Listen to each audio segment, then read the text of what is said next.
విద్యార్థులు డ్రగ్స్ వాడినట్లు తేలితే విద్యా సంస్థదే బాధ్యత అని డీజీపీ ఆనంద్ అన్నారు. రాష్ట్ర వ్యాప్తంగా జూన్ 22 నుంచి 26 వరకు యాంటీ డ్రగ్ అవేర్నెస్ వీక్ నిర్వహిస్తున్నట్లు డీజీపీ తెలిపారు. అంతర్జాతీయ మాదక ద్రవ్యాల వ్యతిరేక దినోత్సవం సందర్భంగా ప్రత్యేక కార్యక్రమాలు నిర్వహించారు.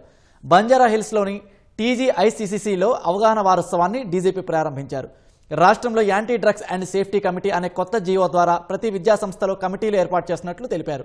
డ్రగ్స్కు అలవాటు పడిన వారిని గుర్తించేందుకు స్పాటర్లు, స్కౌట్లను ఏర్పాటు చేసుకోవాలని విద్యా సంస్థలకు సూచించారు.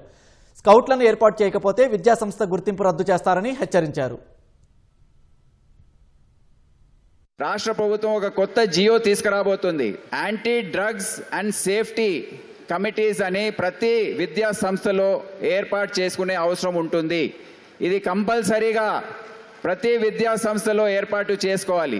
ఇప్పటి నుండి ఆ విద్యా సంస్థకు సంబంధించిన స్టూడెంట్స్ ఎవరైనా మాకు బయట తెలిస్తే ఆ విద్యా సంస్థ బాధ్యత అవుతుంది. విద్యా సంస్థలో వాళ్ళు స్పాటర్స్ లేకపోతే స్కౌట్స్ని ఏర్పాటు చేసుకోవాలి. వాళ్ళ బాధ్యత ఇది.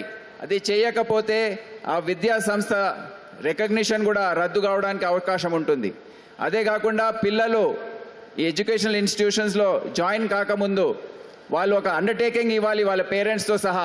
We will not consume any type of narcotics అనేది అండర్టేకింగ్ కూడా ఇచ్చే పరిస్థితి కూడా వస్తుంది. సో ఇవన్నీ కూడా రాష్ట్ర ప్రభుత్వం చేపడుతుంది అని మీకు తెలియజేస్తూ మీ అందరు కూడా అప్రమత్తంగా ఉండాలని కోరుతూ నేను సెలవు తీసుకుంటున్నాను.